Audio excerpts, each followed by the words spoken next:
नमस्कार दोस्तों, मैं बीरन सैनी आपका द कैटलिस्ट अकेडमी में फिर से स्वागत करता हूं। तो अपना चल रहा था इलेक्ट्रिक चार्ज एवं फील्ड। इलेक्ट्रिक चार्ज एवं फील्ड में अपन क्या क्या पढ़ चुके हैं, जिसमें पिछली वीडियो में हमने पढ़ा था इलेक्ट्रिक फील्ड क्या होता है और इलेक्ट्रिक फील्ड किस प्रकार से पॉजिटिव और नेगेटिव चार्जों से जनरेट होता है, किस किस समरूपण पढ़ा था उसका कॉन्फ़िगरेशन। इसके बाद हम जो पढ़ते हैं, अगला टॉपिक है हमारा, वो क्या है, इलेक्ट्रिक डाइपोल। इलेक्ट्रिक डाइपोल मतलब विद्युत द्विध्रुव। अब ये क्या होता है, इसको हम समझते हैं। सबसे पहले हमने पढ़ा था कि जो पॉजिटिव चार्ज होता है, पॉजिटिव चार्ज से क्या होती है, इलेक्ट्रिक फील्ड लाइन बाहर की ओर निकलती है इस तरह से। ये पॉजिटिव लाइन से बाहर परपेंडिकुलर सतह से निकलती है। अब ये दो चार्ज अगर पास पास रखे हुए हैं, जैसे प्लस क्यू चार्ज और minus Q charge, plus Q charge से जो इलेक्ट्रिक फील्ड लाइन इससे निकलती है और माइनस क्यू चार्ज पर अंत होती है, ये भी हम पढ़ चुके हैं। ठीक है। अब बात करते हैं आगे। जैसे कि ये तो प्लस क्यू चार्ज जनरली ले लिया मैंने। अगर हम मैग्नीट्यूड, जैसे कि हम किसी फिक्स परिमाण का कोई लेते हैं, जैसे कि प्लस फोर क्यू चार्ज ले लिया हमने, प्लस फोर क्यू चार्ज, और एक माइनस टू क्यू चार्ज ले लिया। अब plus Q four Q charge के कारण जो इलेक्ट्रिक फील्ड लाइन निकलेंगी, माइनस टू क्यू के जो इलेक्ट्रिक फील्ड आएंगे उससे ज्यादा रहेंगी, क्योंकि इसका परिमाण ज्यादा है। तो मान लो कि जैसे कि प्लस फोर क्यू चार्ज है, प्लस फोर क्यू चार्ज है, इससे जो इलेक्ट्रिक फील्ड लाइनिंग मान लो 15 निकलती हैं, तो इस पर कितनी पहुंचेंगी, माइनस टू है ये, तो माइनस टू पर लगभग इस पर 13 फील्ड लाइन आएंगे इस पर। और इस पर ये जो इलेक्ट्रिक फील्ड लाइन होंगी इस पर ज्यादा होंगी इसके बजाय। ठीक है। अब आगे की बात करें, जब तो हम अगर इसे फिनिट दूरी, ये दूरी पर रखी हुई है कुछ दूरी पर, अगर हम इसके पास से देखते हैं, अगर हम नजदीक दूरी पर देखते हैं, तो हमें इस प्रकार का समरूपण प्राप्त होता है, इस प्रकार का कॉन्फ़िगरेशन। इसकी इलेक्ट्रिक फील्ड लाइन इस तरह से रहती है इसकी। ठीक है। अब देखो, अगर हम इसे बहुत दूरी से देखते हैं, बहुत दूरी से इलेक्ट्रिक फील्ड लाइन को हम इलेक्ट्रिक फील्ड निकालना चाहें, तो कैसे कैसे किस प्रकार की वो रहेंगी, लाइनें किस प्रकार रहेंगी। अब मैं आपको विजुअल रूप में दिखा नहीं सकता, लेकिन इसका डायग्राम ये है बनेगा। और जो भी जो प्लस क्यू और माइनस टू क्यू चार्ज, इसके कारण जो इलेक्ट्रिक फील्ड लाइन बनेंगी वो इस तरह से बनेंगी। और जो टोटल चार्ज है वो प्लस टू रहेगा, क्योंकि प्लस फोर क्यू और माइनस टू क्यू क्या निकल के आ गया, प्लस टू क्यू, और प्लस टू क्यू आएगा, उससे बाहर इलेक्ट्रिक फील्ड लाइनें लिखेंगी। और जो इस प्रकार से रहेंगे, इस प्रकार से क्या बनाएंगे, कॉन्फ़िगरेशन। जब बात कर रहा हूं, जब ये बहुत हम बहुत अधिक दूरी पर देख रहे हैं इलेक्ट्रिक फील्ड लाइनों को, ये क्या है, हम पास में देख रहे हैं इलेक्ट्रिक फील्ड लाइनों को। अब अब जो इसमें जो क्यू नेट तो जीरो है, क्यू नॉट जीरो नहीं रहे, क्यू नॉट जीरो के बराबर नहीं रहेगा, क्योंकि इसका रिजल्ट प्लस टू क्यू आ रहा है। अब आगे बात करते हैं हम, जैसा कि प्लस टू क्यू, ये तो हो गया असमान, एक दूसरे से अलग अलग प्रकार के आवेश हैं। अगर समान प्रकार के आवेशों को देखते हैं तो किस प्रकार की फील्ड लाइन रहेंगी, उनको देखते हैं। जैसे कि हमने लिया प्लस प्लस क्यू चार्ज और माइनस क्यू चार्ज के कारण इस प्रकार से लाइन रहेगी। ये तो कब है, जब हम पास से देख रहे हैं। लेकिन अब इलेक्ट्रिक फील्ड लाइन को बहुत दूरी तेज तरह से जूम जूम कर देते हैं, जूम इन कर देते हैं। ठीक है। तो इसके बाद जो फील्ड लाइन रहेंगी इस प्रकार से हमें रहेंगी, क्योंकि जो हम दूरी से देखते हैं, जैसे कि 1 सेंटीमीटर पे रखे हुए हम देख रहे हैं, कितनी दूरी पर गणना कर रहे हैं इसकी, 1 किलोमीटर पर। तो 1 किलोमीटर पर हमें एक पॉइंट साइज में दिखाई देंगे। अब पॉइंट साइज में जो दिखाई देंगे इलेक्ट्रिक फील्ड लाइन इस तरह से दिखाई देंगी, इस तरह से, प्लस क्यू और इस तरह से दिखाई देंगे। ठीक है।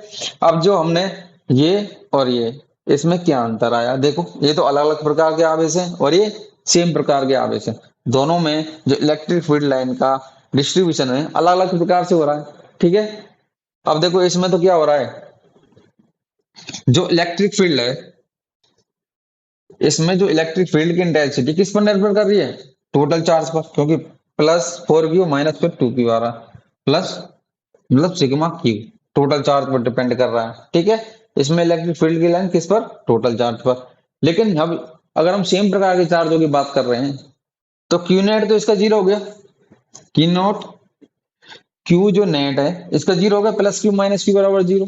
लेकिन इलेक्ट्रिक फील्ड भी जीरो होना चाहिए, लेकिन इलेक्ट्रिक फील्ड जीरो नहीं होगा, क्योंकि इलेक्ट्रिक फील्ड लाइन का इस तरह से वितरण हो रहा है, कुछ ना कुछ तो इलेक्ट्रिक फील्ड होगा। तो हम कैसे कहें कि इलेक्ट्रिक फील्ड किस पर डिपेंड करेगा? तो जो इलेक्ट्रिक फील्ड होता है वो एक सिंगल चार्ज पर डिपेंड करता है, सिंगल चार्ज पर, क्योंकि क्यू नॉट तो जीरो है, तो डिपेंड किस पर करेगा? केवल प्लस क्यू चार्ज पर, केवल क्यू चार्ज पर, एक सिंगल चार्ज के कारण इस पर डिपेंड करेगा। अब हम और ये भी देख सकते हैं जैसे कि सिंगल चार्ज है और सिंगल चार्ज को बढ़ाते हैं, जैसे plus two Q minus two Q करते हैं, जैसे कि यहाँ पर हमने plus four Q minus two है, इसके कारण नहीं प्राप्त हुआ, लेकिन अब सेम प्रकार के चार्ज है, इनको डबल कर देते हैं तो इलेक्ट्रिक फील्ड की लाइन भी डबल हो जाएंगी, और अगर ट्रिपल करते हैं तो इलेक्ट्रिक फील्ड की लाइन भी ट्रिपल हो जाएंगी। ठीक है, तो क्यू के परिमाण को बढ़ाने पर क्या होगा? इलेक्ट्रिक फील्ड की लाइन इंटेंसिटी भी बढ़ती जाएगी, तो इस तरह से ये डिपेंड करेगा इस पर।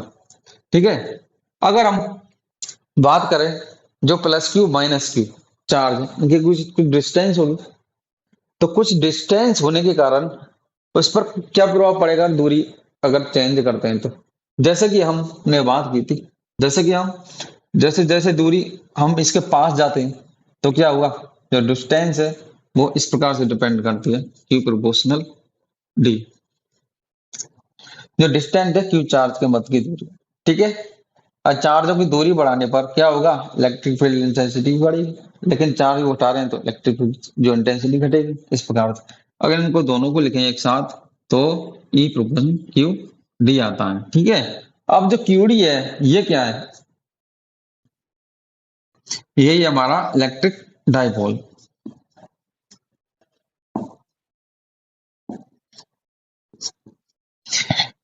तो ई प्रोपोर्शनल क्यूडी है, क्यूडी बराबर क्या होता है? इलेक्ट्रिक डाइपोल, यही होता है हमारा इलेक्ट्रिक डाइपोल। अब इलेक्ट्रिक डाइपोल को हम पी से दर्शाते हैं, किससे? पी से दर्शाते हैं, और पी बराबर क्या होता है? क्यू डी निकल के आता है, पी बराबर क्यू डी, ये होता है हमारा इलेक्ट्रिक डाइपोल। पी बराबर Q, single charge into distance, दोनों चार्जों की फिनिट दूरी। और इलेक्ट्रिक डाइपोल बनाने के लिए हमें सबसे पहले ये ध्यान रखना पड़ेगा कि ये पेयर समान होने चाहिए, लेकिन अपोजिट साइन के होने चाहिए चार्ज। ठीक है, और दूसरा ये बहुत कम डिस्टेंस पर होने चाहिए, जब जाके हमारा इलेक्ट्रिक डाइपोल बनता है। अब जो इलेक्ट्रिक डाइपोल तो बन गया, तो इसके कारण जो इलेक्ट्रिक फील्ड आएगा वो कितना आएगा? देखिए, हर जगह हर जगह पर क्या है? इलेक्ट्रिक फील्ड की इंटेंसिटी अलग अलग है। अब इनको हम निकालते हैं कि जैसे कि इस लाइन पर क्या होगा और इसके परपेंडिकुलर क्या होगा। ठीक है, अगर हम जो डायपोल मोमेंट है इसकी डायरेक्शन की बात करें तो किधर रहेगी? देखो, फील्ड लाइन है, फील्ड लाइन किधर से किधर जा रही है? प्लस से माइनस, हम इस तरह से आ रही है, तो जो इस तरह से इसकी डायपोल मोमेंट रहेगा। ठीक है, जो डायपोल मोमेंट की जो इलेक्ट्रिक डायपोल है या इलेक्ट्रिक डायपोल मोमेंट बोल लो, तो इसकी डायरेक्शन क्या रहेगी? माइनस से प्लस की ओर, माइनस की ओर से प्लस क्यू की ओर इसकी डायरेक्शन रहेगी, इस डायपोल मोमेंट की डायरेक्शन रहेगी। तो P बराबर P वेक्टर बराबर क्यू डी वेक्टर के रूप में ऐसे लिख सकते हैं, डायरेक्शन के रूप में लिखना चाहे तो। ठीक है, अब अगला आता है हमारा, अगर हम निकालना चाहें कि इलेक्ट्रिक जो डायपोल मोमेंट है वो कितना होता है, इलेक्ट्रिक डायपोल मोमेंट के कारण जब हम इलेक्ट्रिक फील्ड निकालना चाहते हैं, अगर जैसे कि मान लो अगर ये तो फेंट दूरी पर धरे हुए हैं, लेकिन हम मैथमेटिकल रूप में इसको समझना चाहें कि किस प्रकार होगा, तो हम इस प्रकार से इसको लिख सकते हैं, प्लस क्यू चार्ज ये इधर है, ये थोड़ा दूर रख दिया क्योंकि आपको समझ में आ जाए, जैसे डिस्टेंस क्या है इसकी, फिनिट डी है, डायपोल मोमेंट है। और जो चार्ज होते हैं लगभग पॉइंट साइज में होते हैं। ठीक है, पॉइंट चार्ज मैं आपको बता चुका हूं क्या होता है। ठीक है, ये इसकी डिस्टेंस डी है। अगर हम सबसे पहला पॉइंट है एक्सियल लाइन पर,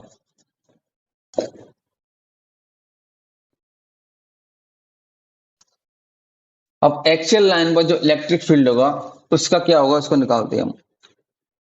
मतलब जो एक्सियल लाइन क्या होगी, ये वाली इलेक्ट्रिक फील्ड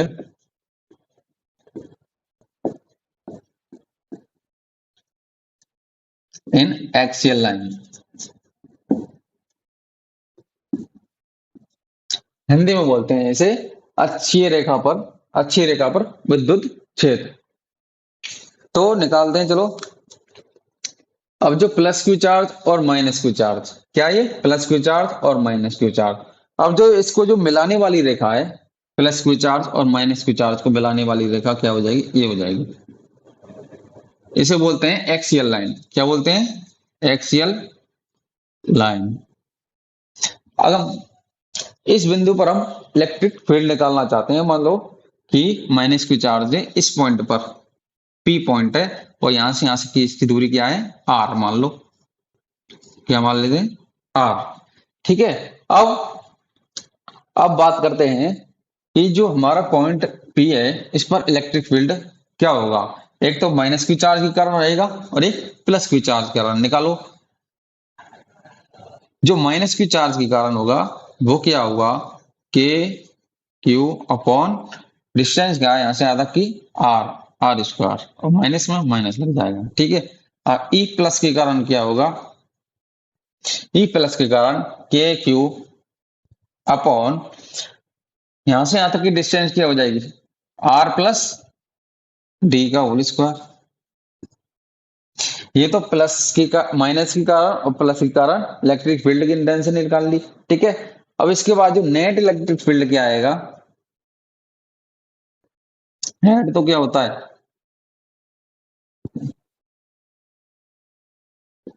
ए माइनस। ठीक है। अब इनका योग करते हैं, ई प्लस क्या है, K Q upon R plus, पहले माइनस वाला रख लेते हैं। ठीक है।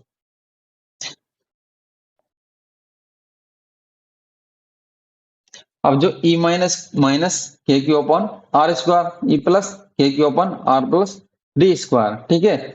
अब इसकी जो डायरेक्शन की बात करते हैं, ई प्लस का मान होगा, तो पहले जो निकल गया है उसको दिखा जाए, आर प्लस डी स्क्वायर, और ई माइनस कितना, minus K Q upon R square. ठीक है। अब इसके बाद निकालते हैं,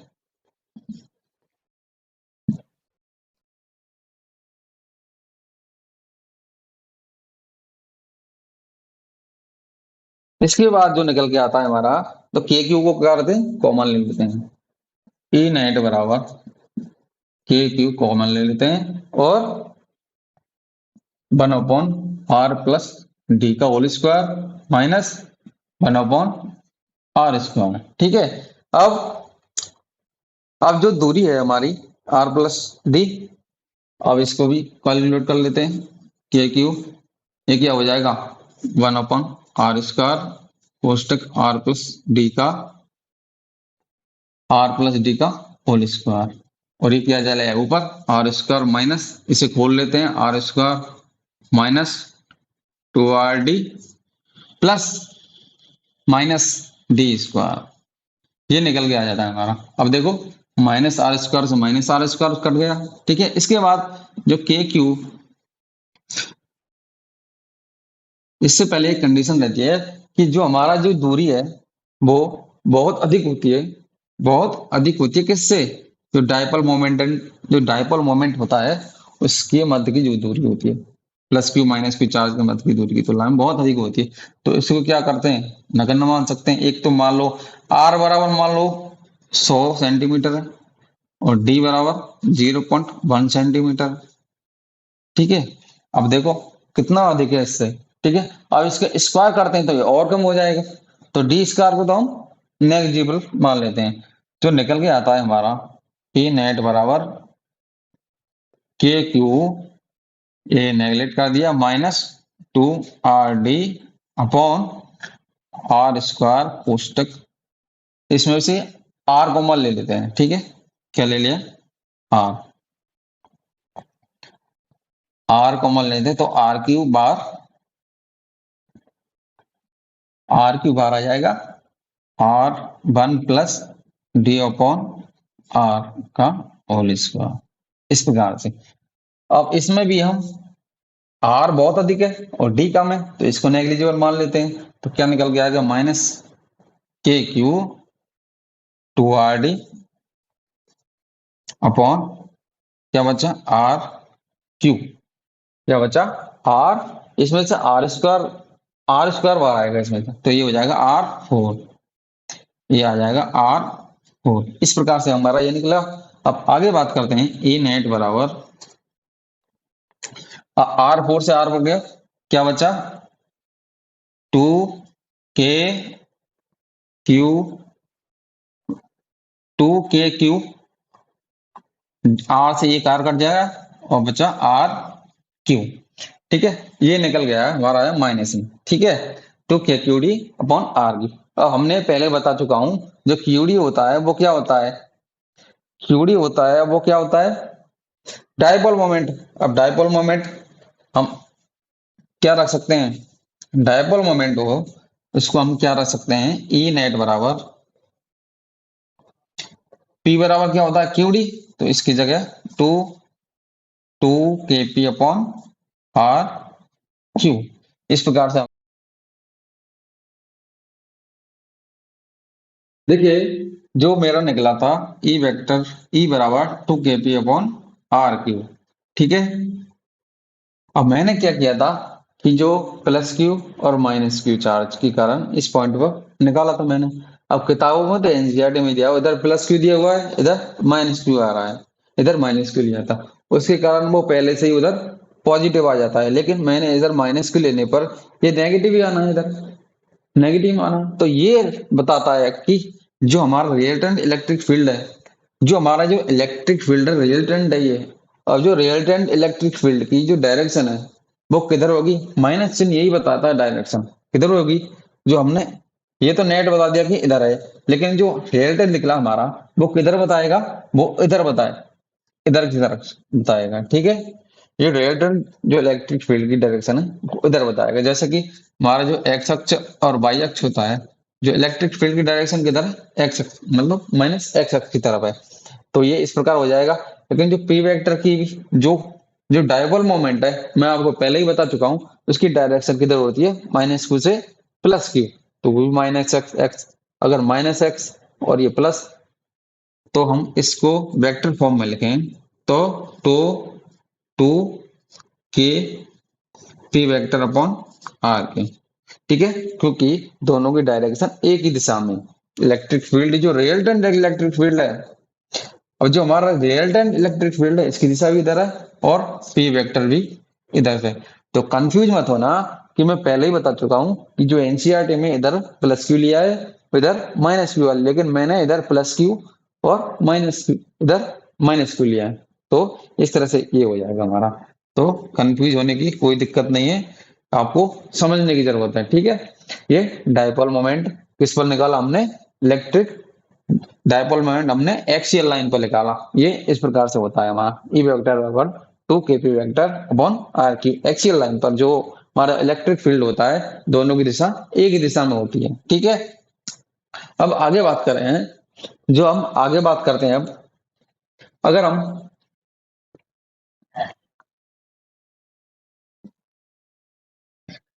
इक्विटोरियल लाइन पर मतलब विषुवत रेखा या डायपोल मोमेंट होता है, जो डायपोल द्विध्रुव होता है उसके जो लाइन जॉइनिंग लाइन होती है उसके लंबवत बात करें, जैसे कि इक्विटोरियल लाइन बात करते हैं।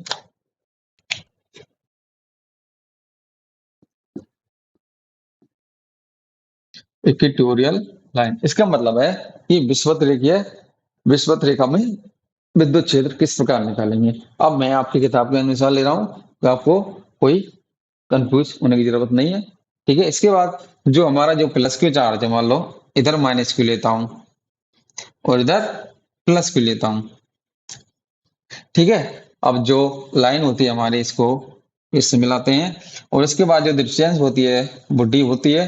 अब हम इक्विटोरियल लाइन क्या होती है, जो इस जॉइनिंग लाइन होती है चार्जों की, इसके लंबवत लाइन होती है, उसे बोलते हैं जॉइनिंग लाइन। ठीक है, इसे बोलते हैं, क्या बोलते हैं, इक्वेटोरियल लाइन। अब हम इस पॉइंट पर बात करते हैं, इस पॉइंट पर बात करते हैं तो क्या निकल के आएगा, इसको हम देखते हैं। मान लो हम इस बिंदु पर निकाल दें, पी पॉइंट है, क्या है पी पॉइंट। ठीक है, अब पी पॉइंट पर निकालें इलेक्ट्रिक फील्ड, एक तो माइनस क्यू चार्ज के कारण, अरे प्लस क्यू चार्ज के कारण। सबसे पहले प्लस क्यू चार्ज के कारण हम निकालना चाहें ये पॉइंट चार्ज मानते हैं और ये माइनस क्यू चार्ज के कारण, ठीक है। प्लस क्यू चार्ज के कारण अगर हम निकालना चाहें electric field, plus Q charge के कारण जो इलेक्ट्रिक फील्ड होता है वो किधर जाएगा, प्लस क्यू के कारण जो इलेक्ट्रिक फील्ड लाइन बाहर क्यों निकलती है, तो ये बल किधर लगाएगा, तो इलेक्ट्रिक फील्ड की दिशा किधर रहेगी, बाहर की ओर। इसे नाम देते हैं ई प्लस, क्योंकि प्लस के कारण लग रहा है। अगर माइनस क्यू चार्ज की बात करें तो माइनस क्यू चार्ज पर जो इलेक्ट्रिक फील्ड होगा वो अंदर की ओर आती है इलेक्ट्रिक फील्ड लाइन, तो इधर इस पर इस तरह से इलेक्ट्रिक फील्ड माइनस में नाम दे देते हैं इसे, ठीक है। अब इसके बाद मान लो ये एंगल बनाता है इससे डाइपोल मोमेंट थीटा, ठीक है। अब अब जो हमारा जो ये दिशा मान ली इसकी, अब जो ये थीटा है इस थीटा के बराबर होगा क्योंकि एक दूसरे के साथ संगत कौन है, ये थीटा हो जाएगा। अब जो हमारा जो ई प्लस है, क्या है ये ई प्लस, अगर हम ई प्लस के जो कंपोनेंट लें वो क्या क्या रहेंगे, एक तो ऊपर की ओर रहेगा, वो क्या रहेगा ई साइन थीटा, क्योंकि थीटा के अपोजिट साइड है, थीटा के जस्ट बगल में नहीं है, और जो जस्ट थीटा के जस्ट बगल में होता है उसे क्या लेते हैं cos theta, E plus cos theta. और ई माइनस चार्ज की बात करते हैं तो ई माइनस चार्ज के कारण जो एक तो नीचे की ओर रहेगा वो क्या रहेगा ई माइनस साइन थीटा, और दूसरा जो कंपोनेंट है वो इधर रहेगा, वो क्या रहेगा ई माइनस कॉस थीटा। तो हम कंपोनेंट तोड़कर जो हम देखना चाहते हैं कि ये क्या हो रहा है कि जो ई प्लस साइन थीटा और ई माइनस साइन थीटा कि हम परिमाण जो लिखते हैं इसका, ई प्लस का परिमाण और ई माइनस का परिमाण वो हमेशा बराबर रहेंगे। क्यों बराबर रहेंगे, क्योंकि प्लस क्यू चार्ज की कारण यहाँ पर ये दूरी और माइनस क्यू चार्ज के कारण ये दूरी वो बराबर है, और चार्ज का परिमाण भी बराबर है लेकिन अपोजिट साइड, लेकिन परिमाण तो बराबर है, इसलिए जो निकल के आएगा के क्यू अपॉन क्या होगा, ये डिस्टेंस क्या हो जाएगी, ये डिस्टेंस हो जाएगी अंडर रूट, ये मान लो आर दूरी पर हम पॉइंट पर निकालना चाहते हैं तो आर स्क्वायर प्लस ये क्या हो जाएगी डी बाई टू, और ये डी बाई टू, तो D by two D square upon हो, ठीक है। ये इसकी जो डिस्टेंस हो जाएगी प्लस क्यू चार्ज से पॉइंट पी पर क्या हो जाएगी under root R square plus D square by four, इसकी भी डिस्टेंस यही रहेगी, ठीक है। अब इसके बाद जो हम मान रखते हैं इसका, तो R square plus D square by four, ये रहेगी इसकी इलेक्ट्रिक फील्ड, वो हमेशा बराबर रहेगा अगर मैग्नीट्यूड की बात करते हैं, ठीक है। अगर मैग्नीट्यूड सेम है ई प्लस बराबर ई माइनस का, तो ये भी मैग्नीट्यूड है ई प्लस ई माइनस, और साइन थीटा भी सेम है इसका, तो जो लेकिन क्या हो रहा है कि इस पॉइंट से जो डायरेक्शन है ये ऊपर है नीचे, तो ये क्या कर देंगे एक दूसरे को कैंसिल आउट कर देंगे, तो बचेगा क्या जीरो परपेंडिकुलर लाइन पर। तो अगर हम दूसरी जो कंपोनेंट देखते हैं तो उस पर क्या है कि जो हमारा ई माइनस के कारण ई प्लस कॉस थीटा और ई प्लस के कारण ई प्लस कॉस थीटा, तो दोनों की डायरेक्शन है वो क्या है सेम है, तो दोनों जो नेट होगा वो दोनों जुड़ जाएंगे, लेकिन इस पर नेट है अपोजिट साइड होने के कारण कैंसिल आउट हो गए थे। अब जो ई नेट आएगा अपना, ई नेट क्या आएगा टू ई कॉस थीटा, अगर हम मैग्नीट्यूड की बात करते हैं तो, ठीक है। अब इसके बाद जो ई नेट है टू ई क्या है, ई निकला था अपन के Q upon R square plus T square by four, ये निकलेगा, ठीक है। अभी होल स्क्वायर क्यों नहीं आया सर आप पूछ रहे हो, होल स्क्वायर नहीं आएगा क्योंकि अंडर रूट में, अंडर रूट स्क्वायर करने से बढ़ जाता है, ठीक है। और ये क्या आएगा कॉस थीटा। अब यहाँ पर देखें अगर बात करें जो कॉस थीटा है, कॉस थीटा क्या हो जाएगा यहाँ पर, कॉस थीटा बराबर क्या होता है आधार बटे कर्ण, आधार क्या है डी वाई टू, कर्ण क्या है under root R square plus D square by four, ठीक है। अगर अगर हम cos थीटा का मान इधर रख देते हैं तो क्या आता है R square plus D square by four D by two बटे R square plus D square by four की पावर वन बाई टू, अब इसे 2 से 2 कट जाएगा, क्या निकल के आया, K Q D upon R square plus D square by 4 की पावर 3/2। ठीक है। अब इसके बाद जो हमारा है ये निकल के आया। तो हमने शुरू में ही मान लिया था कि जो जो चार्ज होते हैं दोनों की मध्य की दूरी, जो जिस डिस्टेंस पर हम निकालना चाहते हैं इलेक्ट्रिक, वो बहुत अधिक दूरी पर होता है। क्या होता है, बहुत अधिक दूरी पर होता है। तो आर ग्रेटर ग्रेटर डी होता है। तो हम इधर डी स्क्वायर को हम आर के कंपेरिजन में बहुत नगण्य मानते हैं। तो क्या निकल के आता है, ई नेट बराबर, ई नेट निकल के आता है K Q D upon D square, ये क्या निकल के आया, आर क्यू। ठीक है। और ई नेट होता है के क्यू डी, क्या हो जाएगा, K P dipole moment upon R Q. ठीक है। तो हमारा ई नेट निकल गया है के पी अपॉन आर क्यू। तो मैंने बताया था कि जो ई नेट की दिशा है वो किधर रहेगी, वो इस प्रकार से रहेगी, इस दिशा में। ठीक है।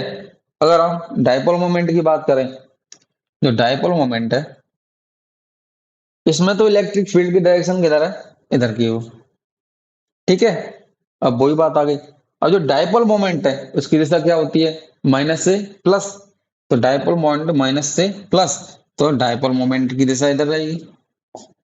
ठीक है। डायपोल मोमेंट की दिशा इसकी विपरीत है। ठीक है, इक्विटोरियल लाइन पर।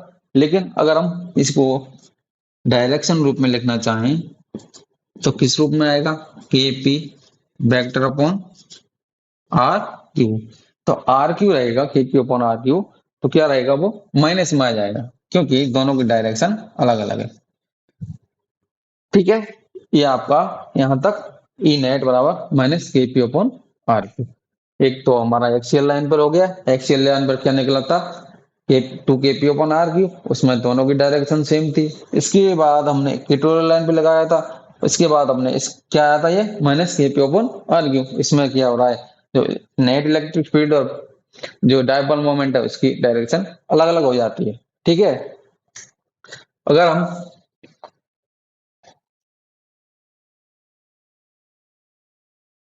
आगे बात करते हैं, हम देखिए हमने एक पॉइंट चार्ज के बारे में पढ़ा था।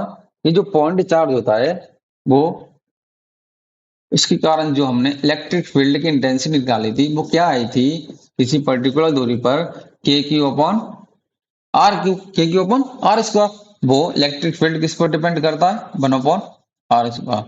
अगर हम डायपोल मोमेंट की बात करें तो डायपोल मोमेंट जो हमारा आया था, जो हमारा डायपोल मोमेंट आया था, इसके कारण जो इलेक्ट्रिक फील्ड की इंटेंसिटी निकली थी वो क्या निकली थी,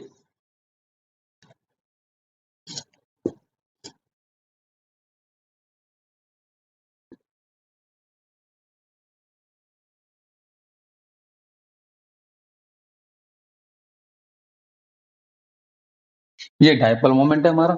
इसके जो डायपोल मोमेंट होता है, इसके कारण जो इलेक्ट्रिक फील्ड की इंटेंसिटी होती है वो किस रूप में निर्भर करती है, 1 अपॉन आर क्यू।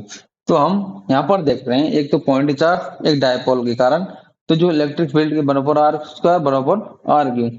तो इस पर हमें पता चल रहा है कि जैसे जैसे दूरी अब बढ़ाते जाते हैं, दूरी बढ़ती जाती है, तो इलेक्ट्रिक फील्ड की इंटेंसिटी बढ़ती जाती है। लेकिन किस रूप में, जो डायपोल मोमेंट है वो तो 1 अपॉन आर क्यू, ये 1 अपॉन आर स्क्वायर। जैसे कि हम इलेक्ट्रिक फील्ड, जैसे कि हम डबल कर दें, डिस्टेंस को डबल कर दें, तो तो क्या होगा, इलेक्ट्रिक फील्ड की इंटेंसिटी तो 4 टाइम्स कम हो जाएगी। जबकि जो डायपोल मोमेंट है इसके कारण जो इंटेंसिटी है वो 8 टाइम्स कम हो जाएगी। मतलब जो रैपिडली सबसे तेज कम किसकी हो रही है, दूरी बढ़ाने पर, डायपोल मोमेंट की। लेकिन पॉइंट चार्ज के कारण इतनी कम नहीं हो रही।